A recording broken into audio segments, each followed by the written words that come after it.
ونعوذ بالله من شرور أنفسنا ومن سيئات أعمالنا من يهده الله فلا مضل له ومن يضلل فلا هادي له أشهد أن لا إله إلا الله وحده لا شريك له وأشهد أن محمدا عبده ورسوله قال الله تعالى في كتابه الكريم يا أيها الذين آمنوا اتقوا الله حق تقاته ولا تموتن إلا وأنتم مسلمون أما بعد. Alhamdulillah para jamaah sekalian rahimani wa rahimakumullah. Kita panjatkan puji syukur kita kepada Allah Subhanahu wa taala atas segala limpahan nikmat serta karunia-Nya. Allah Subhanahu wa taala masih memberikan kita kesempatan serta kesehatan untuk bisa melaksanakan ibadah kepada Allah Subhanahu wa taala, dan senantiasa kita berdoa mudah-mudahan segala amal ibadah yang kita lakukan diterima di sisi Allah Subhanahu wa taala. Amin ya rabbal alamin. Salawat dan salam senantiasa kita curahkan kepada Nabi kita Muhammad sallallahu alaihi wasallam, keluarganya, sahabat-sahabatnya, serta orang-orang yang mengikuti Nabi sallallahu alaihi wasallam dengan baik dan benar. Baik, kita lanjutkan. Kita lanjutkan kajian kita. Tadabbur masih ayat 133. Cuma kemarin kita berhenti di tengah-tengah ya, karena sudah melewati jam syuruk ya. Namun juga sekarang saya mohon maaf juga ini ya, karena nanti pagi itu kira-kira jam 8 harus ngejar kereta ya, ke mana? Ke Jawa Barat, ke Tasik. Jadi mungkin kita kira jam 5 kurang 5 menit mungkin selesai gitu ya. Kemarin kecepatan, sekarang dikurangi. Karena nanggung separuh ya kan. Kalau separuh nggak diteruskan nanti bahaya. Nggak apa-apa, insya Allah masih cukup kalau jam 5 persiapan. Tapi kita lanjutkan kembali pada ayat yang kemarin. Saya ulangi karena mungkin perlu kita ulangi, karena kalau langsung ke tengah nggak enak begitu ya. Kalau kita baca Quran langsung ke tengah juga nggak enak ya, harus kita ulangi ke depan dulu ya. Am kuntum syuhada'a idh hadara Ya'qubal mautu idh qala li banihi ma ta'buduna min ba'di qalu na'budu ilahaka wa ilaha abaika Ibrahim wa Ismail wa Ishaqa ilahan wahida wa nahnu lahu muslimun. Am kemarin kita sudah jelaskan ya. Am itu bisa, dia ada dua pilihan ya, ada dua pilihan kalimat yang harus dipilih. Paham atau tidak, begitu biasanya ya kan. Atau kalau mau coba dilihat contoh ayat-ayat yang sebelumnya ya, contoh ayat yang sebelumnya ya, biar ada contohnya, biar enak memahaminya. Ada contoh kalimat yang pilihan dari ayat sebelumnya, dan tujuannya pun untuk membantah orang-orang Yahudi ya. Antum bisa baca atau antum bisa buka di ayat yang ke-70 itu ya. Ayat yang ke-70. Wa qalu lan tamassanan naru illa ayyaman ma'dudat qul attakhadtum indallahi ahdan falan yukhlifallahu ahda am taquluna 'alallahi ma la ta'lamun ya. Mereka mengatakan orang-orang Yahudi ini ya. Wa qalu, mereka orang-orang Yahudi mengatakan lan tamassanan naru illa ayyaman ma'dudah ya. Kami ini enggak akan disentuh oleh api neraka kecuali cuman beberapa hari saja. Qul, katakanlah kepada mereka wahai Muhammad, attakhadtum indallahi ahda. Apakah mereka ini sudah membuat perjanjian di sisi Allah Subhanahu wa taala bahwasanya nanti mereka akan masuk neraka, bahwasanya mereka akan masuk neraka tapi hanya sebentar saja ya. Kalau memang mereka sudah membuat perjanjian seperti itu, fala yukhlifallahu ahda, maka Allah enggak akan pernah menyelesaikan janjinya ya. Allah enggak akan menyelesaikan janjinya ya. Kalau mereka sudah membuat perjanjian dengan Allah bahwasanya mereka akan masuk neraka cuma beberapa hari saja, katakan wahai Muhammad, kalau mereka sudah membuat perjanjian seperti itu sama Allah, Allah nggak akan menyelisih janjinya ya. Pasti kalau mereka ngomong begitu, kalau sudah punya janji, Allah akan menepati janjinya. Mereka akan masuk neraka, kemudian berapa hari mereka keluar. Atau atau kan begitu ya terusannya ya.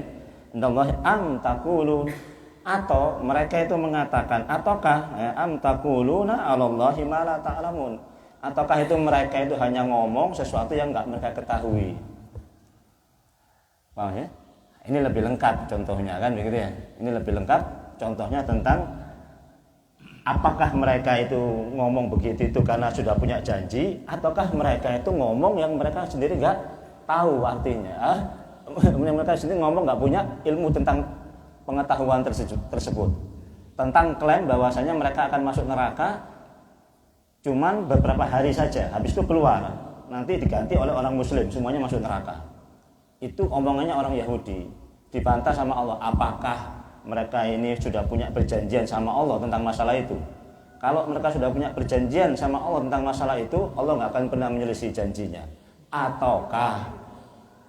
Ataukah mereka mengatakan sesuatu yang mereka nggak ketahui? Am taquluna 'alallahi ma la ta'lamun. Ya. Jadi contoh ininya ya. Hah?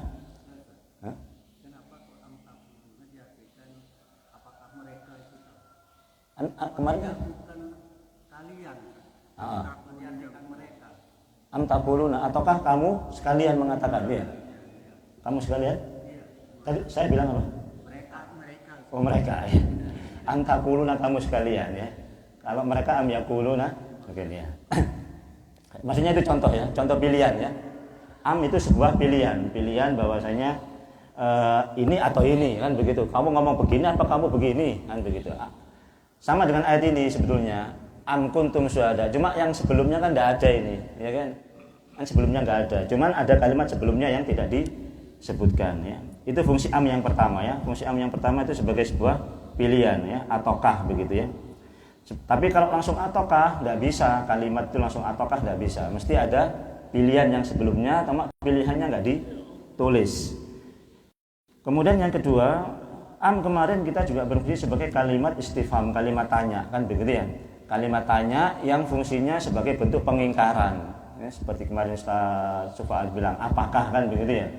Ya betul kalau apakah, tidak apa-apa ya, diartikan apakah. Cuman pertanyaan ini pertanyaan untuk pengingkaran atau penafian atau pemburukan terhadap mereka ya kan. Dan nggak perlu dijawab, pastilah jawabannya nggak mungkin ya kan.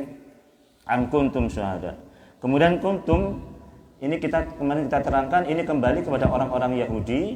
Ini yang pertama ya, kembali kepada orang-orang Yahudi karena Allah ingin membantah klaimnya orang-orang Yahudi bahwasanya nabi-nabi mereka atau terutama Nabi Ibrahim dan Nabi Yakub itu telah mewasiatkan kepada anak-anaknya ya supaya menjadi orang Yahudi semua.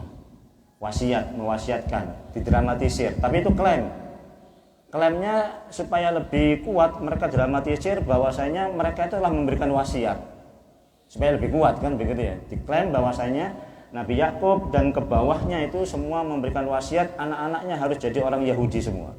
Jadi kalau kamu Muhammad mengajak saya untuk Islam, kamu itu salah. Mestinya kamu itu ikut agama kami orang Yahudi. Kenapa? Karena nenek moyang kamu dulu itu memberikan wasiat kepada anak-anaknya supaya anak-anaknya ikut agama Yahudi semua. Langsung dibantah oleh Allah Subhanahu wa taala kan. Am kuntum syuhada. Apa kamu hadir ketika Yakub itu memberikan wasiat seperti itu? Kan tidak mungkin hadir. Cuma ini pertanyaan mengingkari saja. Kalimat pengingkaran. Apa kamu hadir? Apa kamu menyaksikan ketika Yakub ngomong bahwasanya anak-anaknya harus jadi orang Yahudi? Nggak bisa jawab mereka. Ya kan? Allah Subhanahu wa taala kalau mau bantah ya enak begitu saja ya. Ngomong ini apa bang bedenengano lah. Bang maksudnya ngomong ini umpamain apa namanya? Jak lakon kapal dia haram banyak babi, banyak ini macam-macam. Tinggal tanya saja kan gitu. Apa bang toman lako ada kapal? Lo toman dah jak kocak ya kan. Kan bahasanya kan begitu ya kan. Kan enggak semuanya mungkin begitu ya kan. Ada tentu yang baik, ada tentu yang ini. Banyak lah, enggak semuanya begitu. Tapi kalau ada orang ngomong begitu, kemudian kita tanya, pernah kerja di kapal? Enggak pernah ya. Ya sudah, berarti enggak terpakai. Bantahnya Allah enggak susah-susah, enggak harus bantah wah kalau bener, nggak perlu begitu, bantahnya Allah, ya kan. Cuman tanya saja, apakah kamu pernah kerja di ini, ngomong begitu. Nah, kalau dia ngomong enggak, ya sudah berarti, ya kan, terbantah dengan sendirinya dengan kalimat tanya tersebut. Nah kalau gitu kemudian orang Yahudi mengklaim bahwasanya nabi-nabi mereka atau Nabi Yakub itu mengklaim bahwasanya anak-anaknya harus Yahudi, tanya saja, apakah mereka hadir ketika Nabi Yakub memberikan wasiat seperti itu? Jawabannya yang nggak mungkin. Mereka ini Nabi Musa dengan Nabi Yakub berapa jaraknya? Jauh sekali, iya kan? Jauh sekali. Mereka ini kan kaumnya Nabi Musa, orang-orang Yahudi yang ada di Madinah ini, iya kan? Kan kaumnya Nabi Musa, bukan Nabi Yakub. Jauh sekali dengan Nabi Yakub. Yahuda itu sebetulnya dari keturunan Nabi Sulaiman alaihissalatu wassalam, ya. Sulaiman punya anak sulung, yang kemudian dialah yang mendirikan suatu entitas kerajaan lah, ya, yang besar, yang mereka berikan nama sebagai Yahuda, ya, pakai dzal. Yahuda pakai dzal, ya. Yahuda. Namun bahasa ini bahasa Ibrani, nggak enak kalau orang Arab bilang Yahuda, ya kan? Maka digantilah dengan Yahudi, ya. Gantilah dengan Yahudi. Nah sebetulnya agama Yahudi itu paling dekatnya ya dari Nabi Sulaiman ke bawah itu sebetulnya. Itulah bangsa Yahudi, itulah agama Yahudi. Kalau Nabi Yakub masih ke atasnya lagi, Nabi Sulaiman itu masih keturunan Nabi Yakub ke atas kan, dari Nabi Yusuf masih ya kan, terus ke bawah baru ketemu dengan Nabi Sulaiman. Masih jauh. Kalau mereka mengklaim bahwasanya Nabi Yakub Ibrahim itu mewasiatkan kepada Yahudi, Yahudinya aja muncul setelah Nabi Sulaiman, nggak mungkin. Klaimnya seperti itu. Paham sih? Nah, ini membantah orang-orang Yahudi. Namun juga kuntum di sini juga untuk kita semua dalam artian mengingatkan kepada kita akan wasiatnya Nabi Yakub kepada anak-anaknya, ya. Ingatlah wasiatnya Nabi Yakub ketika Nabi Yakub datang kematian kepadanya, memberikan wasiat kepada anak-anaknya. Jadi bisa bermakna dua, ya. Kuntum di sini bisa bermakna orang-orang Yahudi kah, karena memang membantah langsung orang-orang Yahudi, atau kepada kita secara umum orang Islam untuk kemudian kita perhatian terhadap wasiat yang diberikan Nabi Yakub kepada anak-anaknya, ya. Itu yang kemarin, ya. Yang kedua, kemudian selanjutnya id hadara Yaqubal mautu, ketika kematian itu datang kepada Nabi Yakub, ya. Ketika kematian itu datang kepada Nabi Yakub. Yang datang kepada Nabi Yakub itu kematian, ya, bukan Yakub mendatangi kematian, ya. Karena itu kalau nanti yang paham harokatnya terjemahannya begitu, ya. Tapi kalau nanti harokatnya berubah, lain lagi nanti. Kalau harokatnya Yakub diganti Yakubu, mautunya diganti mauta, nah nanti yang datangi kematian Yakub. Jangan salah baca, ya kan? Ya. Jangan salah baca, nanti kalau baca harokat salah nanti salah artinya, kan begitu. Id hadarul Yaqubul mauta umpama, ya kan? Dan ingatlah ketika Nabi Yakub mendatangi kematian. Kalau bacanya begitu. Tapi kalau nanti bacanya id hadarul Yaqubal mautu, dan ingatlah ketika kematian mendatangi Yakub. Beda kan, ya? Beda jauh, ya. Maka hati-hati kalau salah baca harokat, ya. Baca salah harokat saja sudah beda makna nanti, ya. Kemarin kita sudah bilang ya bunayya sama ya baniya. Jangan sampai keliru nanti ya bunayya keliru ya baniya, ya. Karena artinya meskipun tulisannya beda, harokat depannya beda, ya kan? Tulisannya sama. Kalau nggak pakai harokat sama itu tulisannya, ya. Kalau nggak pakai harokat sama. Cuma nanti kalau bacanya ya bunayya sama ya baniya, ya bunayya sama ya baniya, loh beda, ya. Satunya dhamma, satunya fathah, beda. Ini maknanya adalah ya, kematian yang mendatangi Nabi Yakub alaihissalatu wassalam. Maka kalau kemudian kematian yang mendatangi Nabi Yakub, berarti yang namanya kematian berarti nggak bisa diduga-duga, ya kan? Namanya kematian, ya kan? Satu, ya kan? Namanya kematian itu datang kepada kita, itu kita nggak duga-duga, ya kan? kapan saja, terserah kematian, wong dia yang mendatangi kita, kan begitu. Kalau kita yang mendatangi kematian, kita masih bisa janjian. Nah, para nabi boleh begitu. Ketika malaikat maut datang kepada nabi, ditawarkan, apakah kamu ingin meninggal sekarang atau nanti? Kan begitu ya kalau para nabi ini. Namun semuanya para nabi tidak ada yang memilih nanti. Tidak ada yang memilih nanti, ya sekarang. Adapun kasusnya Nabi Musa didatangi malaikat maut kemudian ditempeleng, ya, sampai keluar ini. Itu karena emang Nabi Musa nggak tahu dia datang izin menjemput nyawanya. Siapa bang? Tahu-tahu datang jemput nyabut nyawa, tempeleng sama Nabi Musa, kan begitu. Ya. Tapi kalau kemudian datang lagi yang kedua kalinya, kan, saya datang lagi kedua kalinya, ya sudah pasrah Nabi Musa, ya kan. Kami milih. Nabi Muhammad juga begitu, ditawari, tidak milih sama Allah, ya. Nabi Daud didatangi kaget, loh kok sudah datang masanya? Apakah masih ada ini? Oh masih sebenarnya, masih tambah lagi satu ininya, kan, tambah lagi.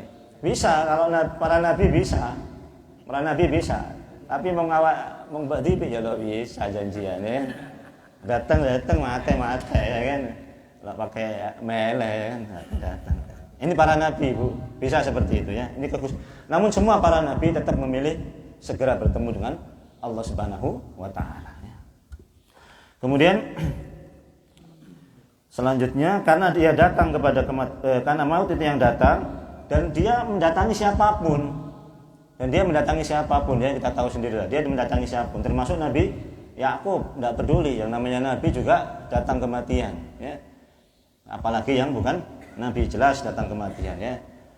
Namun kebanyakan manusia kita ini itulah, ya, sudah tahu begini datang kematian itu sudah pasti, datangnya juga enggak tiba-tiba, kadang-kadang cuman kita seringnya masih lalai dengan persiapan kita dengan kematian itu, ya. Masih lalai, seolah-olah masih lama, seolah-olah mikirnya kita ini masih lama saja mikirnya, ya kan. Mikirnya selalu begitu. Padahal yang namanya datang, ya, bisa jadi seperti ini datangnya, ya. Tiba-tiba, ya, datang, Allah Akbar, ya. Nah, itulah banyak-banyak mengingat itu, hal seperti itu, ya. Takok, ya. Pas lagi begini nanti takut mati, pas lagi begini nanti takut mati, ya kan. Mudah-mudahan Allah Subhanahu wa taala matikan kita dalam keadaan husnul khatimah. Amin. Kemudian selanjutnya innallaha astafa, Allah Subhanahu Idz qala li banihi, ketika Nabi Yakub berkata kepada anak-anaknya, ma ta'buduna min ba'di, ya. Apa yang kalian sembah setelahku, ya. Kemarin kita sudah bahas. Kenapa pakai kalimat apa yang kalian sembah? Kan begitu, ya. Bukan siapa yang kalian sembah, ya. Nah, kalau siapa tentu pakai man, siapa yang kalian sembah. Tapi ini bahasanya apa yang kalian mau sembah. Nah, karena kalimat apa yang kalian sembah itu setelahku itu nanti lebih luas cakupannya, ya kan. Bukan hanya manusia saja, bukan hanya orang saja, atau bukan hanya benda hidup saja. Tapi bisa jadi suatu saat manusia itu akan menyembah benda mati, ya. Bisa berbuat syirik terhadap benda mati, ya, yang sebetulnya tidak bisa memberikan mudarat apapun kepada manusia. Cuman mereka meyakini benda mati tersebut bisa memberikan manfaat dan bisa mencegah mudarat. Itulah letak kesyirikan manusia kepada sesuatu. Ketika mereka meyakini sesuatu tersebut bisa mencegah mudarat dan bisa mendatangkan manfaat selain Allah Subhanahu wa taala. Itulah diantara bentuk kesyirikan manusia kepada sesuatu, apapun dia, entah itu manusia, entah itu batu, entah itu pohon, entah itu yang lain. Yang penting ketika dia meyakini sesuatu tersebut bisa mendatangkan manfaat dan mencegah mudarat selain Allah Subhanahu wa taala, itulah bentuk kesyirikan kepada selain Allah Subhanahu wa taala.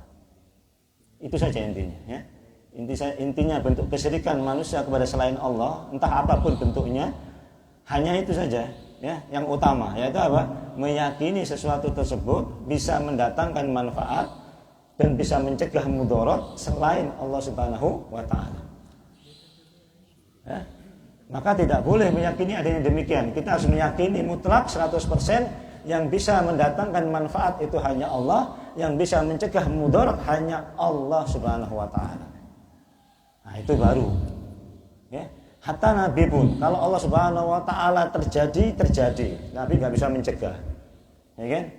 Nabi saja nggak bisa mencegah terjadinya mudarat pada dirinya kok. Apalagi bisa mencegah mudarat kepada orang lain, nggak bisa. Dalam perang Uhud Nabi terluka. Ya kan? Nabi terluka parah dalam perang Uhud, ya. Nggak bisa mencegah. Ya, kalau Allah Subhanahu wa taala nggak cegah. Tapi kalau Allah Subhanahu wa taala cegah, meskipun kumpul sekian banyak orang mau membunuh Nabi, ya nggak bisa. Nabi nggak akan terluka sedikit pun. Namun karena Allah menghendaki terjadi, ya Nabi SAW nggak bisa mencegah dirinya terjadinya mudarat menimpa diri beliau sendiri, ya kan? Apalagi kemudian bisa mencegah mudarat kepada orang lain, ya. Ini kalimat mata ta'buduna. Qalu, mereka mengatakan na'budu ilahaka. Qalu, anak-anak mereka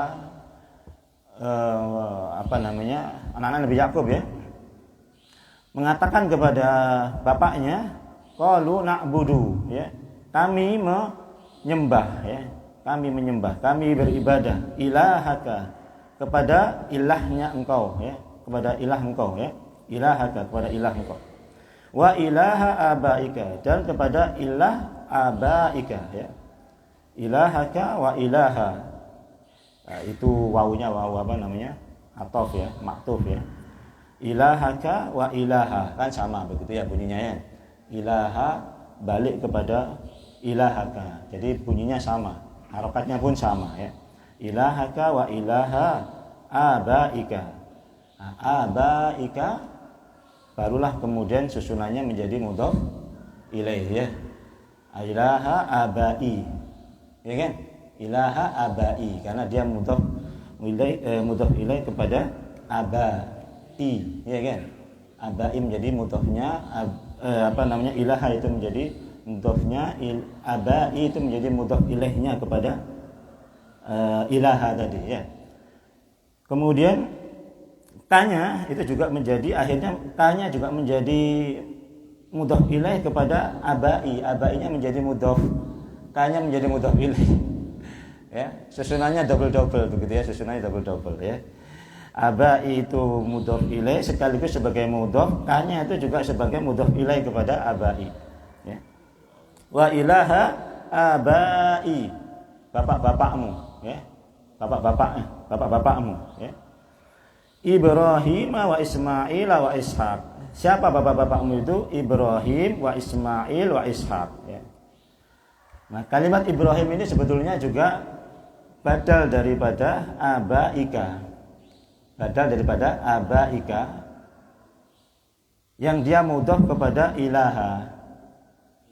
Nah, mestinya Ibrahim itu karena dia badal dari abaika, ya kasroh juga mestinya kasroh juga, ya, Ibrahimi atau, ya, Ibrahim wa Ishaqi wa Ismaili, kan begitu, ya, karena dia badal dari abaika, ya, yang dia mudhof kepada ilaha, mudhof ilaih kepada ilaha, jadi mestinya begitu, ya.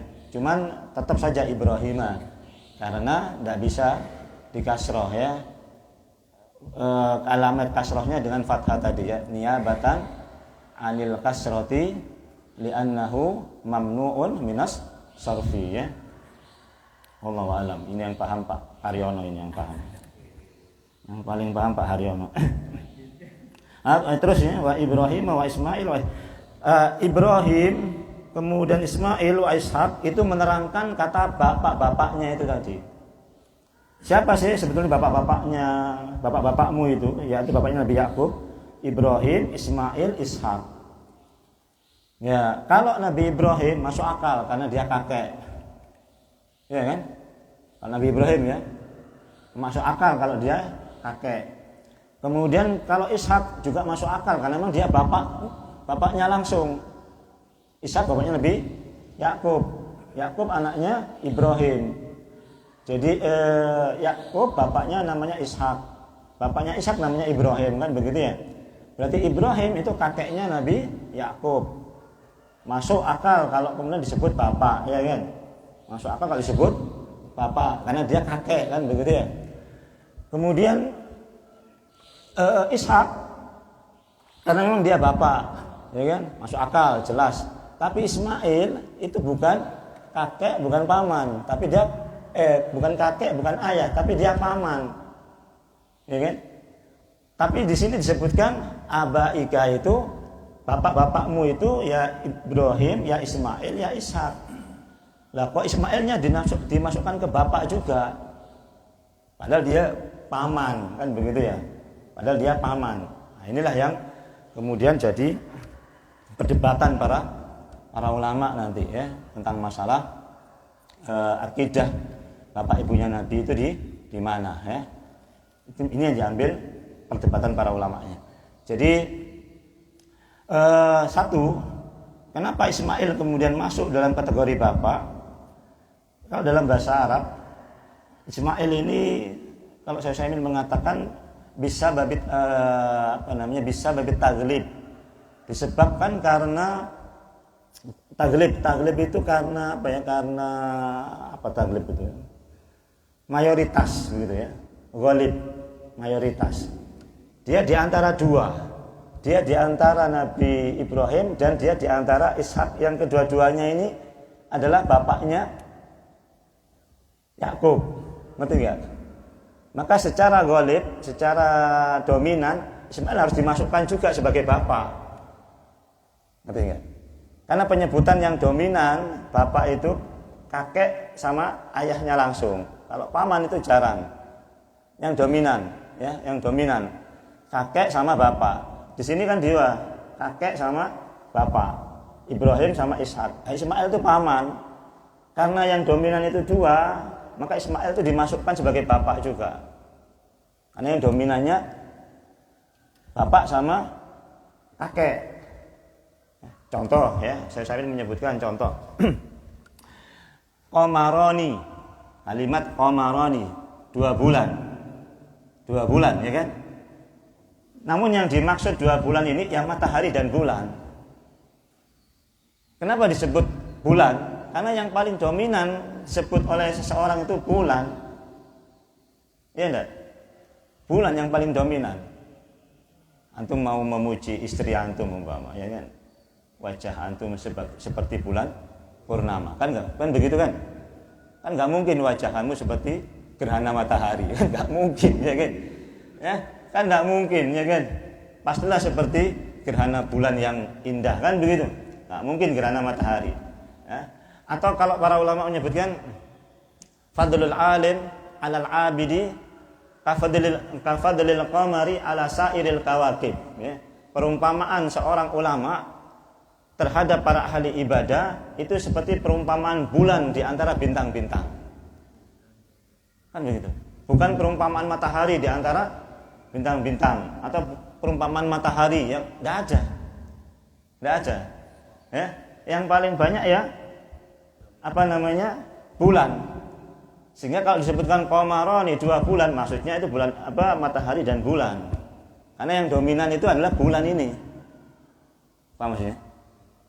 Maka yang dominan bapak Ibrahim, Ishak, Ismail pun dimasukkan sebagai bapak. Ya, karena dia termasuk juga rentetan daripada silsilah tadi, ya kan? Paham maksudnya? Atau disebutkan oleh Syekh Utsaimin itu sebagai umaroni, umpama. 2 Umar. 2 Umar, enggak ada 2 Umar. Yang ada itu Abu Bakar dan Umar. Namun kalau yang dimaksud 2 Umar itu adalah Umar sama Abu Bakar. Umar sama Abu Bakar. Kenapa? Karena yang dominan itu Umar sama Abu Bakar. Yang dominan itu Umar tetap. Ya, yang banyak disebut-sebut, banyak dibikin heboh Mekah itu, ya, maupun Madinah itu Umar semuanya. Ya. Ini pertama taglib, ya, secara ghalib begitu. Kemudian yang kedua, kalau dalam istilah orang-orang Arab itu ada istilah al-khalatu bimanzilatil Al-khalatu bimanzilatil Bibi itu mempunyai tempat seperti ibu. Bibi itu punya tempat seperti ibu. Ya, al-khalatu bimanzilatil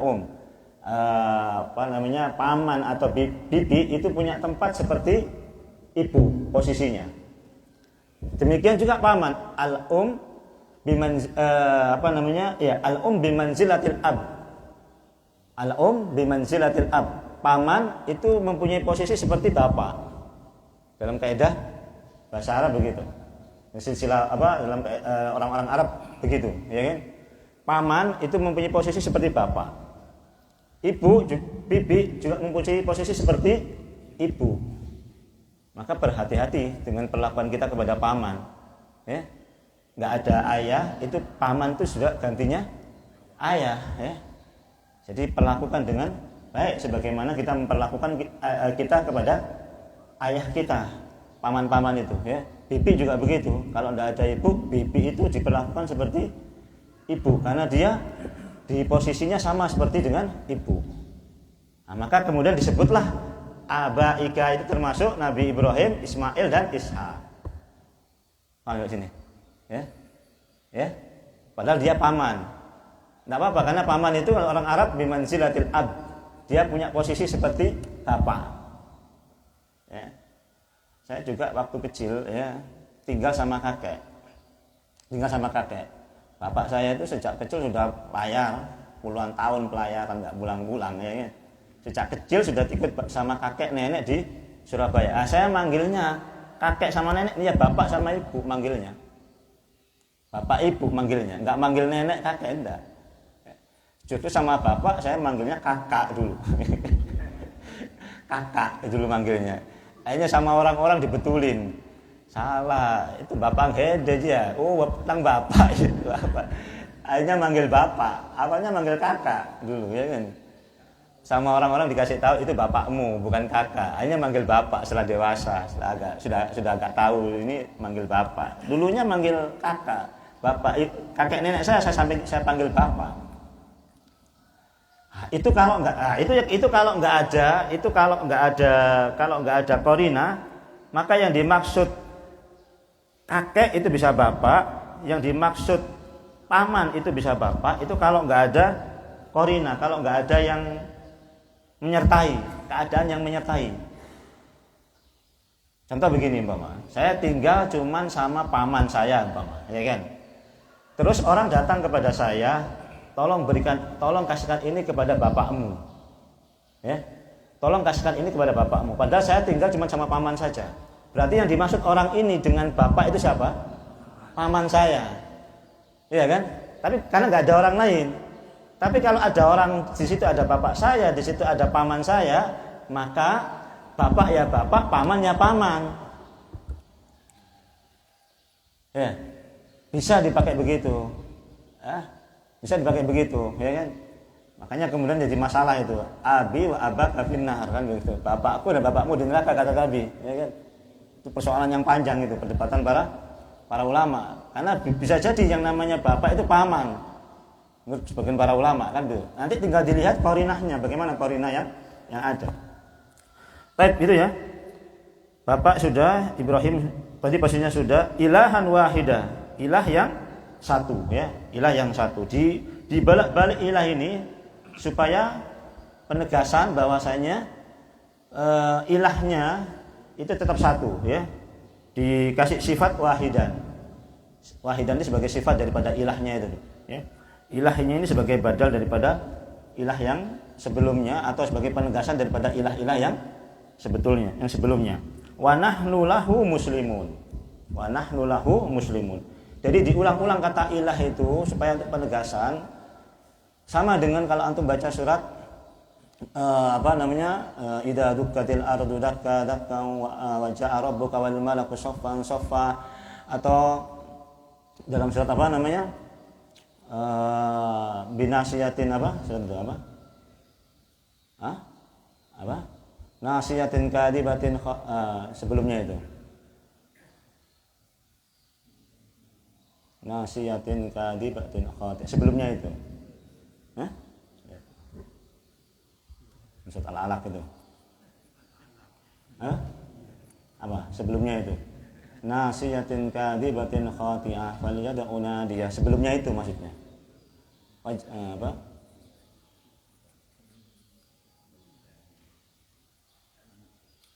Apa? Pak Haryono yang biasa baca Pak Haryono. Oh ya, yang sebelumnya. Sebelum nasiyatin kadibatin khati'ah itu. Hah?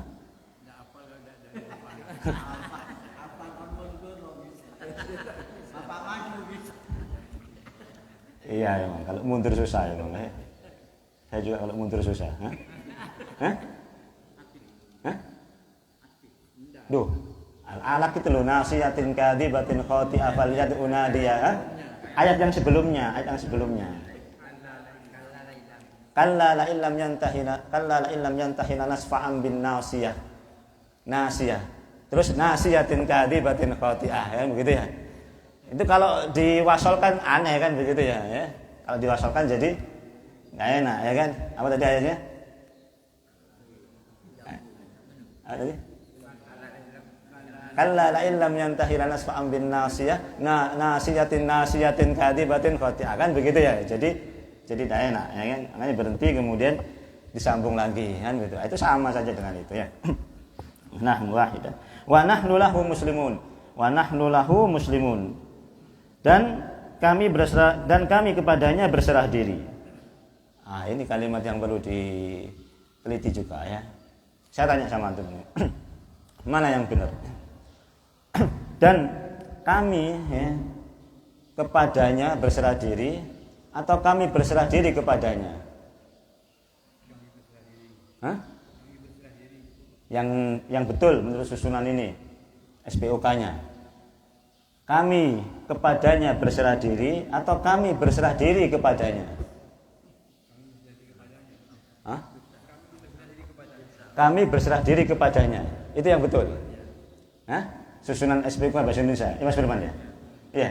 Kami berserah diri kepadanya. Itu yang betul ya, susunan SPOK-nya ya, SPU-nya ya. Tapi di sini kami kepadanya berserah diri, betul enggak?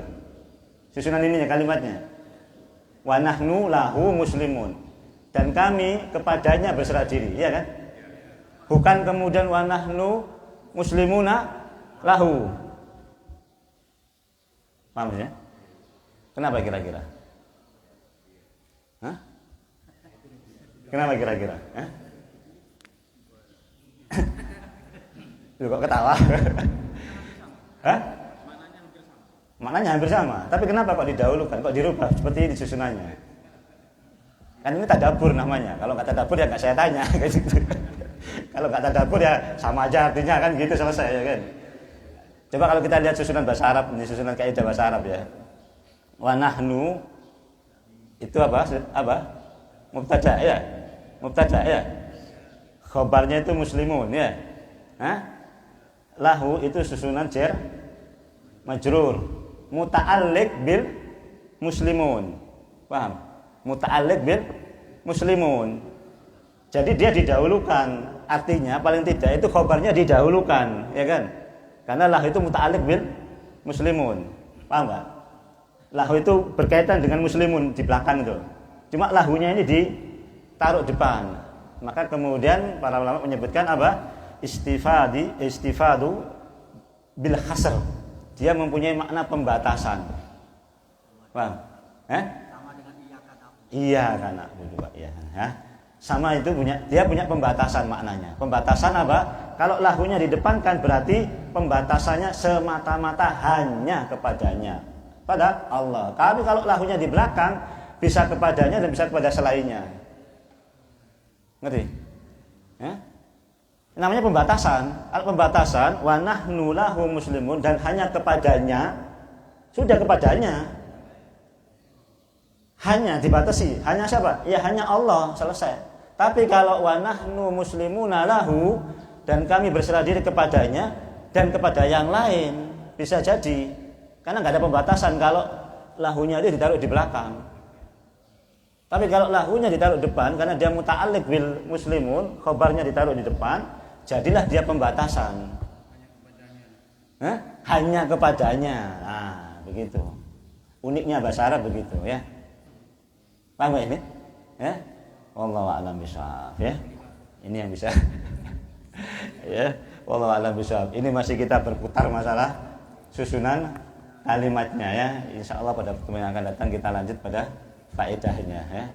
Wallahu a'lam bishawab. Aqulu qawli hadza astaghfirullaha li kulli dhanbin fastaghfiruhu innahu huwal ghafurur rahim. Subhanakallahumma wa bihamdika asyhadu an la ilaha illa anta astaghfiruka wa atubu ilaik. Assalamualaikum warahmatullahi wabarakatuh.